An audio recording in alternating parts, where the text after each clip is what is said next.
బీసీలకు న్యాయం జరగాలంటే దేశవ్యాప్తంగా కాంగ్రెస్ పార్టీ పవర్లోకి రావాలని మాజీ రాజ్యసభ సభ్యుడు వి హనుమంతరావు కీలక వ్యాఖ్యలు చేశారు. రాబోయే ఎంపీ ఎన్నికల్లో కాంగ్రెస్ పార్టీకి చెందిన మెజార్టీ అభ్యర్థులు పార్లమెంటుకు పంపించాలని ఆయన రిక్వెస్ట్ చేస్తూ సోషల్ మీడియాలో ఓ వీడియో పోస్ట్ చేశారు. దేశంలో కాంగ్రెస్ పార్టీ అధికారంలోకి రాగానే కులగణన చేసి అన్ని కులాలకు న్యాయం చేస్తామని రాహుల్ గాంధీ మాట ఇచ్చారని, అందుకే ప్రజలంతా కాంగ్రెస్కు మద్దతు ఇవ్వాల్సిన అవసరం ఉందని చెప్పారు.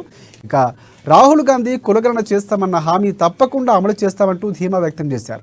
మాట నిలబెట్టుకునే తత్వం ఇందిరమ్మ కుటుంబంలో ఉందని సోనియా గాంధీ తెలంగాణ ఇచ్చిన విషయాన్ని గుర్తుంచుకోవాలని చెప్పారు. 6 గ్యారంటీలు అమలు చేస్తామని కాంగ్రెస్ పార్టీ చెప్పి అధికారంలోకి రాగానే అమలు ప్రక్రియ మొదలు పెట్టామని వి హనుమంతరావు స్పష్టం చేశారు.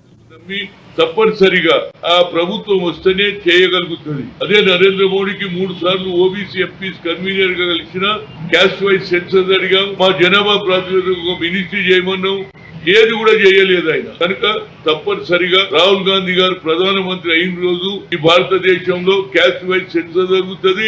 ఎస్సీ ఎస్టీ బీసీలకు తప్పనిసరిగా కింది స్థాయిలో వాళ్ళ స్థితిగతులు తెలుస్తుంది. కనుక వచ్చే పార్లమెంట్ ఎన్నికల్లో రాహుల్ గాంధీని కాంగ్రెస్ పార్టీని గెలిపించగలిగితే, ఇండియా కూటమిని గెలిపించగలిగితే తప్పనిసరిగా బీసీ ఎస్సీ ఎస్టీలకు క్యాస్ట్ వైజ్ సెన్సస్ జరుగుతూనే మనకు ప్రమోషన్ గానీ మన జీవితంలో మార్పు వస్తుంది. కాబట్టి ప్రతి ఒక్కరు కూడా నమ్మి రాహుల్ గాంధీ గారి నాయకత్వాన్ని బలపరచాలి, ఇండియా కూటమిని వైపు బలపరచాలని కోరుతున్నా. తప్పనిసరిగా ఆయన వస్తేనే పేద ప్రజలకు న్యాయం జరుగుతుంది అనేది యాజ్ ఎ ఓబీసీ ఎంపీ మాజీ కన్వీనర్ గా నేను ప్రజలకు రిక్వెస్ట్ చేస్తున్నా.